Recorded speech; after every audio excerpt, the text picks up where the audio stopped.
ഇംഗ്ലണ്ടിനെതിരായ നിർണായക ടെസ്റ്റ് പരമ്പരയിൽ ബാറ്റിംഗ് നിരയ്ക്ക് കരുത്തു പകരാൻ പുതിയ നീക്കങ്ങളുമായി team India.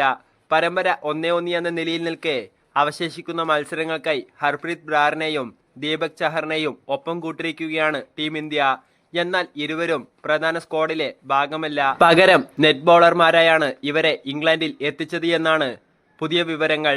ഇടങ്കൈൻ സ്പിന്നറായ Harpreet Brar edge ബാസ്റ്റണിൽ വെച്ച് ഇന്ത്യൻ ടീമിനൊപ്പം ചേർന്നിരുന്നു. പഞ്ചാബ് കിങ്സിന്റെ താരമായ ഇദ്ദേഹത്തെ നെറ്റ് ബോളറായി ഇംഗ്ലണ്ടിൽ എത്തിച്ചത് നായകൻ ശുഭ്മാൻ ഗില്ലിന്റെ പ്രത്യേക നിർദ്ദേശപ്രകാരമാണ്.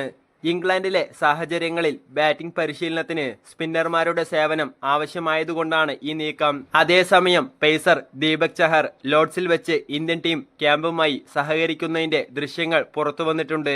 പരിക്കുകൾ കാരണം കുറച്ചു കാലമായി ദേശീയ ടീമിൽ നിന്ന് വിട്ടുനിൽക്കുന്ന ചഹറിനും നെറ്റ് ബോളിംഗിന്റെ ഭാഗമായിട്ടാണ് അവസരം ലഭിച്ചിരിക്കുന്നത്. ഇവരുടെ സാന്നിധ്യം ഇന്ത്യൻ ബാറ്റർമാർക്ക് നെറ്റ്സിൽ മികച്ച പരിശീലനം നേടാൻ സഹായിക്കും. ഇംഗ്ലണ്ടിലെ വ്യത്യസ്ത സാഹചര്യങ്ങളെ നേരിടാൻ ബാറ്റർമാരെ സജ്ജരാക്കുക എന്നതാണ് ഈ നീക്കത്തിലൂടെ BCCI ലക്ഷ്യമിടുന്നത്. നിർണായകമായ 3-ാം ടെസ്റ്റിനായി ഒരുങ്ങുമ്പോൾ ഈ താരങ്ങളുടെ സാന്നിധ്യം ടീമിന്റെ തയ്യാറെടുപ്പുകൾക്ക് കൂടുതൽ മികവ് നൽകുമെന്നതിൽ സംശയമില്ല.